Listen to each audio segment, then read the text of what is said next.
These are going to be 9 editing lessons that I wish I knew earlier. Now, these aren't going to be, oh, number 1, presets. Number 2, these top 5 AI tools. Like, I'm not going to bullshit you and tell you things that don't work. I've taken 3-4 years to get to where I am now, where I've started at $5 per video, and now I'm working with the largest channels, guys with followings of like 20-30 million, and we're getting paid a good amount, getting paid around 1,000, 1,500, not per month, but per video. So my goal with this is that I want you to be getting to where I am now in a lot less time, because I struggle to learn these lessons. Let's hope that you don't have to struggle as well. So the first lesson I wish I knew as an editor is your portfolio is your qualification. In every other job, in every other industry, when you apply to a job, what does the process usually look like? You'll go on Indeed, you'll go on these job searching websites, and you'll look for one, and then you'll submit your CV or your resume, something that shows your qualification. And I remember it was one time while I was growing as an editor, I was still in the Fortnite space. I was making Fortnite videos at the time, and I'm making about $400-500 a month, and someone DMs me on Discord. He's asking me how I got into editing and what qualification he needs to do what I'm doing. Now, I don't usually respond to DMs because naturally when you're growing on social media you get quite a few and it's not possible to respond to all DMs. But I answered this guy and I'm telling him that I don't have a single qualification when it comes to video editing. I would take my laptop that my dad bought me for schoolwork, some Ryzen 5 4500U, no GPU, so it was like some rubbish laptop, and I just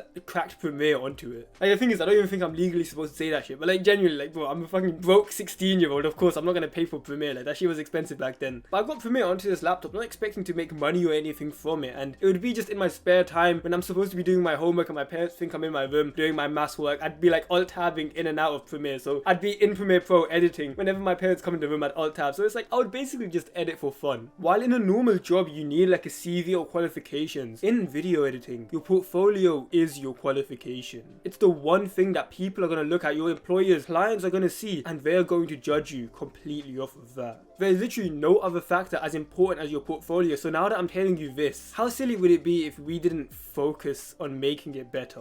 Even worse yet, imagine someone who doesn't have a portfolio and they're trying to make it in the editing space. If you don't have a portfolio, this should be the number one thing on your mind. This is why I put it at the beginning of the video. You can go through my channel, I have other videos on portfolio. If you just search up like Malice video editing portfolio, it should come up. But goddamn, if you're still using like a Google Drive or a Behance or like some shitty Wix website where you have the Wix like tab at the top where it says website created by Wix, how can you expect people to actually take you seriously and respect you as an editor to the point where they're paying you hundreds per video if you don't even have the respect to make your portfolio look half decent? The second lesson that I wish I knew earlier as a video editor is over deliver on every single project. So right now I'm working with the largest channels in the world, these guys with 20-30 million subscribers. But of course when I started a few years ago, it was these small channels. There'd be this random Minecraft streamer, this random guy making like a vlog, this random person that's playing a video game that I don't even know the name of. They came to me and they wanted me to edit it and I took it. And the way I've gone up that client ladder, going from these tiny channels to these respectable, notable creators, is by doing every single project that I got as good as possible, because I knew that when you create a project, it's not just the money that you get in return. You now have something to put onto your portfolio. You remember how important a portfolio was, right? And answer this now. What do you think is the most important part of that portfolio? Inside that portfolio, what's the one thing that's going to stand out the most? It's not going to be your name at the top of the page. It's not going to be the transition that the text like fades in. It's none of that shit. It's going to be your videos. The most important part of your portfolio, of your qualification to make it as an editor, is the videos you put onto your portfolio. So how amazing would it be for us to see the client projects that we take not as just quick projects or quick edits, but opportunities for us to level up our portfolios? Because here's how moving up the client ladder works. First, you might be working with these small channels, 100 subs, 50 subs, 250 subs, whatever the number is, and then you get their work, you do it really well, and then you put it onto your portfolio, and then you're reaching out to these guys with 1,000, 2,000, 3,000 subscribers, and they're seeing your work. They're like, oh, you worked with a smaller channel, but it is like 1,000, 2,000 subscriber quality. I'll give him a shot. And then you take on that project, you over deliver, and you're working with someone with 10k, 20k, 30k, and then that keeps moving up to 50 to 100k, then a million, 10 million, and it's like you keep moving up the client ladder like that.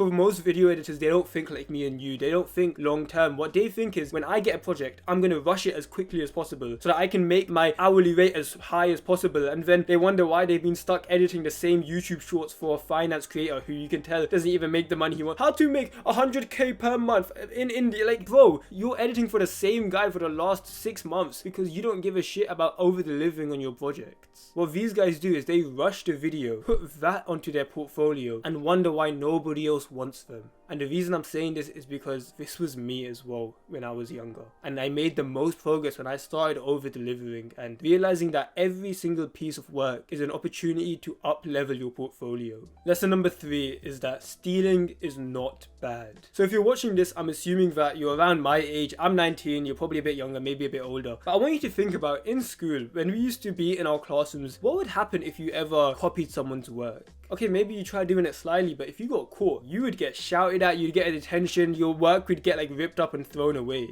Like, they would put in so many procedures in order for you to not copy someone else's work. In an exam hall, they'd put like the tiny tables separated from away from each other so that you can't do that. When you're getting set homework, if you ever thought of the idea of paying someone to do your homework, you'd get like, your parents would be called, you'd get in trouble, you'd get a detention. So this idea of copying ideas, stealing ideas off of someone has been pretty much beaten out of you. It's become so ingrained into your mind that we do not copy other people's ideas. And in a weird way, in video editing, it's the complete opposite. Because when I was growing as an editor, when I was kind of finding my style, when I was trying to improve my animations, I would look up to other editors on Twitter. I'd see these huge guys doing amazing work and I copied them, but I would feel bad for doing that. I would feel like, oh, am I a fraud? Is this something that I shouldn't do? But the more I'm realizing now that I've like gotten a little older, now that I've working with the largest channels and I've grown as an editor, that was completely fine. Now, what I'm saying isn't that you should take someone's edit and replicate it one for one, but taking certain parts of someone's work, seeing that, oh, he did this transition, let me try recreating that. Oh, he does his movement like this, he uses this effect, let me see if I can incorporate that into my work. Stealing certain components from lots of people's different work, it's what's called stealing like an artist. Because I promise you now, every single good editor that you look up to, I'm not talking about these frauds that try teaching you about video editing and don't have their portfolio. I mean the guys that genuinely are good at video editing and you look up to. These guys, I promise you, most of their work is stolen. Like, the way they found their amazing style is by having these few people that they look up to and stealing a part from them and then incorporating into their work, and then they steal this other part, and by the end of it they've gotten 50 different people's work and you can't track it back to any single one of them. That's become their new style. So in order for you to use this lesson in your own journey, what you need is something called an inspiration bank. An inspiration bank just means for you to capture each piece of inspiration. So from all these different pieces of work that you want to take inspiration from, you can put that in one place so that when you are editing, you can look at that and be like, oh, let me take that bit and that bit and that bit, and then you put that together and now it looks amazing. If you go in the description, there's something called the editing vault. It's completely free. It's just Notion resource that I've made, and at the bottom of it there's something called the inspiration bank which you can use for this. Lesson number 4 is realize that there is a lot of money in the editing space. So my kind of entry into the video editing space was through Fortnite videos. So it would be these guys who would play and then they would clip their kills and then I would sync it up with music, try to make it look cool. And honestly, while I enjoyed it, these guys that I worked with were honestly arseholes. I don't blame them because we're all like 15, 16 years old doing it for fun. And at my peak, when I was around late 16 years old, I was pretty much editing a video every single day and I capped my income at $400 per month. So this is as hard as I was working and I was making that much. And at the time, I was in this sort of group. We used to call them Fortnite teams, like a Fortnite clan. And I had a friend in there. His name was Vice. Me and him, we owned this team together. We used to call it Team Colony. So it was this group of young guys who would play Fortnite together, make content and stuff. And in one of our chats, so he used to edit videos as well, he was talking about how he just got a client for a video. And I'm asking, oh, that's sick. Like, how much is he paying you? He said $200 for a single video. Now, I'm saying well done to him, but bear in mind, for me to make that, $200 a month is 2 weeks worth of work for me.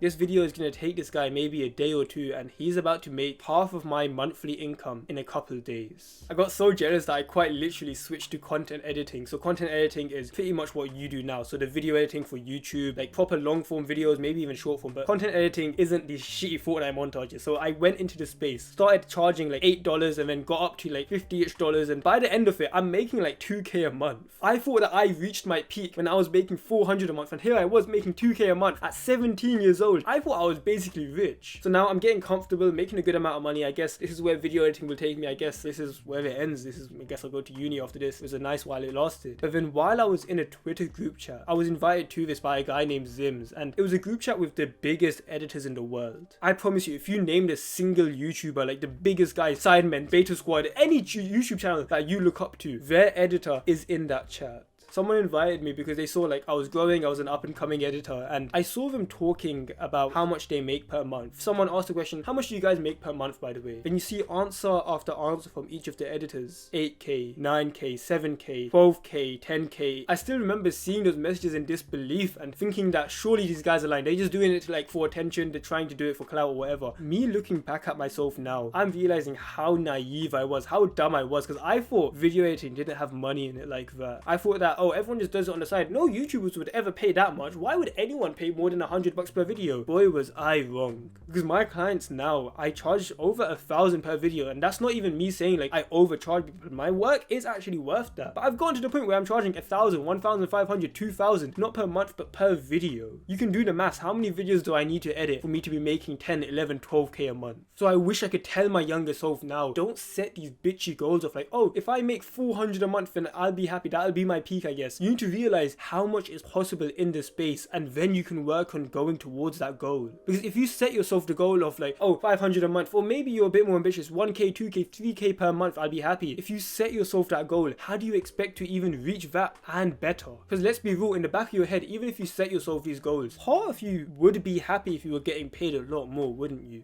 Like if someone came to you and said that they would offer you 10k per month to be their video editor, you would probably take it. So don't lie to yourself and set these small goals almost with the fear of failure, because at the end of the day, that's what it was, probably is for you and what it was for me. I was just scared that I would set this huge goal and then I would fail and then I would feel bad about myself. So to protect myself, I would just not set the goal in the first place. But then by doing that, you end up limiting yourself, because there are creators out there that are willing to pay 500, 600, 700, over 1,000 per video. But if you set yourself the goal to not even get to that point, how do you expect to reach it? What, by God's grace? Just by, oh, I accidentally made 10k a month. No one makes 10k a month as an editor by accident. They set the intentional goals. So I'm telling you now, don't set pussy goals and actually work towards it. This isn't me saying it's going to be easy. I'm not going to be one of those people that say how to make 10k per month with this one AI tool. I'm not going to bullshit you. It will be hard, but it's so damn worth it. And when I tell you that, at least you got to start with setting the goal now. Tell yourself now, make a decision. By you continuing to watch this video, you tell yourself that you have big goals with editing. You want to take this far. It's no longer a side thing that you used to do as a hobby. Sure, might have started as fun, might have started as a side thing, but now you set the intention that you will take video editing far. The fifth lesson that I wish I knew as a video editor is that you not having clients is not the problem. It's just a symptom of the underlying problems. Probably one of the most common questions I get is, oh, how do I get clients? How do I get people to pay me? Things like that. And they're trying to find solutions to their problem, which is not getting clients. But what they don't realize is that them not having clients isn't the original problem. It's just a symptom of all the other problems that are in their business. The real problem is that you don't have a workflow in place. You procrastinate. You're not focused. The problem is that when you're cutting videos, when you're pacing them, the cut timings aren't as good as you think they are. The problem is that probably your editing sucks, and that's why we have this symptom, which is coming from these problems, of no clients. And instantly, I know there's going to be a small portion of people who get pissed off at me. They're thinking that, wait, you just said my editing sucks. You just said I have to fix my pacing. You just said I have to be a good editor to make money editing. What I'm saying isn't wild, is it? It's not some crazy revelation. I'm telling you that I'm not going to lie to you like all these other editing forwards. Top 5 AI tools for you to make money editing. Like, yeah, these AI tools might be nice, but they're not going to make you a shit ton of money. I'm not going to promise you that it'll be quick and easy. Like, me and you can both agree, right? Like, if you were a better video editor, if your smooth animations were better, if your sound design is better, if your workflow is better, if you were more productive, if you were able to spend your money in the right way, you would be a better editor, you would get more clients, and you would make more money. I remember when I was younger, when I used to start like trying to get bigger clients, I'm working with these small streamers, but trying to work with these larger channels, I was constantly chasing after these high paying clients, and after one after another, I would be getting rejected. The problem is you do not chase the clients, you chase the characteristics that the clients are looking for. If you solve these underlying problems, the symptom of having no clients would take care of itself. Lesson number 6 is avoid the woman in the red dress. So there's this scene in the Matrix where Morpheus is walking Neo down this simulation. So it's like this busy street, there's so many people walking past and it's like dull, it's grey. So Morpheus is trying to explain something to Neo, something important, and Neo's starting to listen, but then suddenly in the corner of his eye, there's a woman that appears. This beautiful blonde woman, like 10 out of 10, stunning woman, comes and just walks past, and his head turns towards her. Now he's no longer listening to Morpheus, he's looking the other way, and Morpheus calls him, he turns back. He says, Neo, were you listening? Or were you looking at the woman in the red dress? And then he tells him to look again. Neo looks back, and it's Agent Smith with a gun to his head. And a lot of entrepreneurs, Sam Ovens, Alex Hormozy, they use this scene as a really good way to represent in business what a lot of beginners fall for. Because oftentimes this new fancy thing, this new agency model, this new YT automation, this AI tool that you can change your career, these fancy things, these beautiful women in the red dresses are ultimately what kills us. On your editing journey, you are going to face times where editing gets hard. You're going to feel that, oh, I have no clients and that's a problem. I'm going to feel like, oh, I'm working so many hours, but it's not coming to fruition. I'm not making the money I want yet. There are going to be times like that. And then that's exactly when there's going to be parts of your brain coming in and just kind of nudging you, saying that, remember that little agency thing that you keep seeing everyone on Twitter do? Yeah, you should just do that. It'll be so much easier than this editing thing. Like a little devil on your shoulder, giving you the easy way out, telling you that this whole editing thing is kind of hard. You should take that business model. That one's so much easier. You'd be making 10k a month, 20k a month without even trying. And what does the average editor do? You've probably seen them on Twitter. They start off as editors and now suddenly they're starting up a new agency. How amazing. They're going to be making 10k per month by passive income and all of these new beautiful things. And then a month passes, they're still struggling. Maybe it's a new business, that's why it's a little hard. When 3 months, 6 months, they've gotten a client, but they dropped them because the videos were shit, because he's trying to maintain good profit margins. He's trying to make 200 per video, so he outsources it for 20 bucks a video and tries making money from it, and it's like the client's pissed. He's no longer doing the thing that he once loved, which was video editing. Instead, he's now managing people, which is a completely different skill on its own. People think that starting an agency, you should do it if you like editing. You being an agency owner, you probably are never going to edit a video on your own again. Suddenly you're managing a team, you're trying to keep profit margins high while everything is telling you to spend more and more, and you're spending on this one service, and this guy didn't give in the video, and now you're staying late up at night texting a guy from India who's in a different time zone. And it's like there's all this shit that's going on. But I guess like agency was the easy way out, right? I promise you that on your journey, you are going to feel urges to switch out of editing and go into something new that feels like the easy thing. That easy thing is what every single other person feels and they fall for. And when they come running back telling us how they fucked up.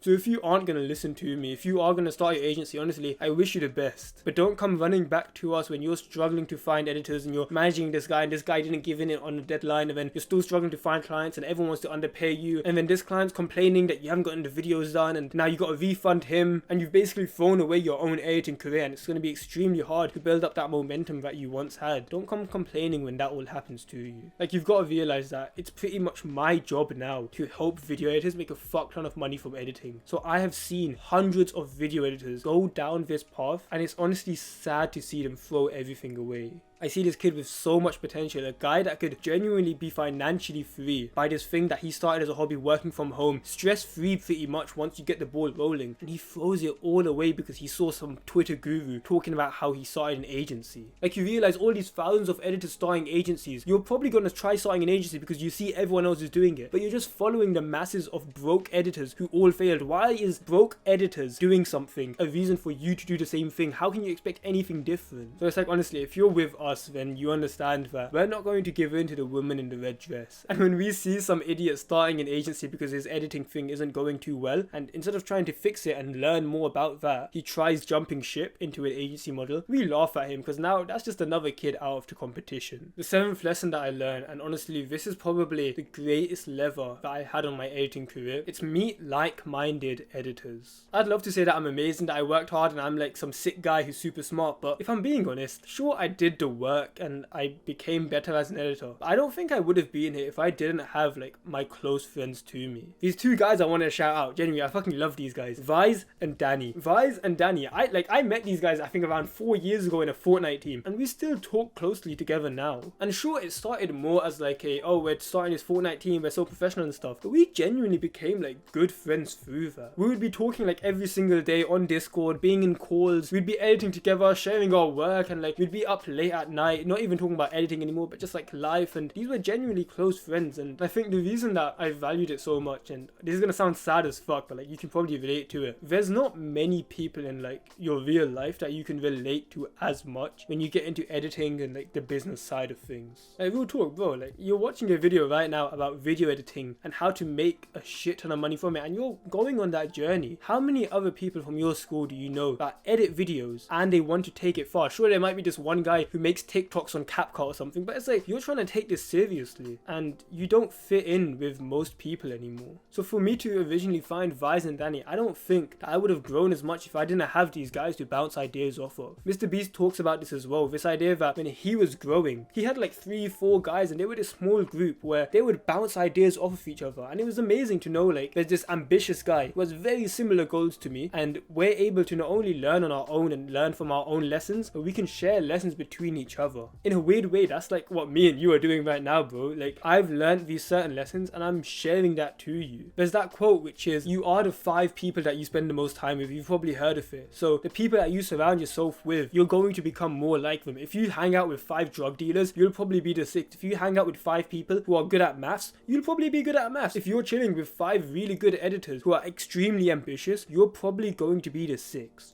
And what most people don't understand, and this is something I had to learn for myself, and I'm glad I did, is that the 5 people that you spend time with, it doesn't really matter if it's offline or online. Like if you binge my videos, if you're someone that watches me a lot, I probably am one of the 5 people that you spend a lot of time with, because even virtually, it's still the same as like me bouncing ideas off onto you. So invest a lot of time and honestly sometimes money to surround yourself with guys that are similar to you, that share the same ambitions. Maybe they don't have exact same thing as you, but even if you're kind of similar, or maybe they're little below, if anything, if they're a little higher as well, that can be super valuable as well. But surrounding yourself with guys that are in the same space and extremely ambitious, super high ROI task, bro.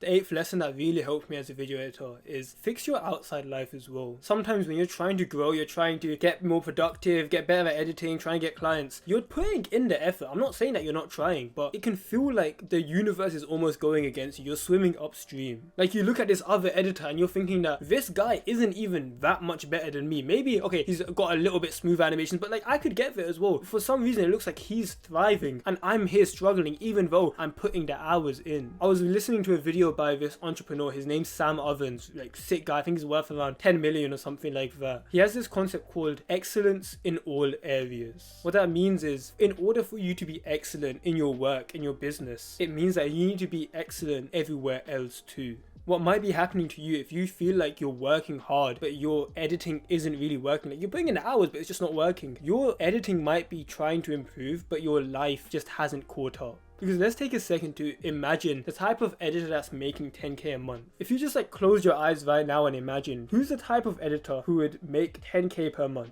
What would his morning look like? He'd probably wake up, have his sheets cleaned, and then go have a shower, go to the gym. If he has school, he goes to school, comes back, sits down and works productively, does his deep work sessions. Then after a good day, he gets up, he goes out to a cafe, just chills, socializes, chills with his family, goes to sleep on time, and then repeats the same thing tomorrow, and he's like genuinely enjoying himself. When you imagine someone who's making 10k per month as a video editor, you're not imagining someone with like scruffy clothes and a messy room, someone who doesn't take care of himself, right? That's not the type of person that you would imagine. So how are we trying to make that money when the rest of our life hasn't catched up yet? Like even now, to the point that I've gotten, I still find myself when I have like a messy room or I haven't showered in like 2 days or some shit. I know that sounds fucking disgusting, but like sometimes I get caught up in work, I get caught up in life, and it's like I fucking stink as shit. And sometimes it's like I'll skip the gym for like 4 or 5 days and I just kind of, no, I don't look fat, but I just feel fat, if that makes sense. Like I feel like I haven't taken care of myself. And that's when I see that I'm not working as productively. Suddenly I'm getting distracted a little more. My editing's not as good. Suddenly I'm not speaking to clients with as much conviction. I'm not as good as negotiating. And literally like the second I tidy my room, go have a shower, go to the gym real quick, change my clothes, all of that, like clean myself up, suddenly my mind's so much more clear and I can work so much better. So realize that the standards you hold in your life are the same standards that you're going to hold while you're editing.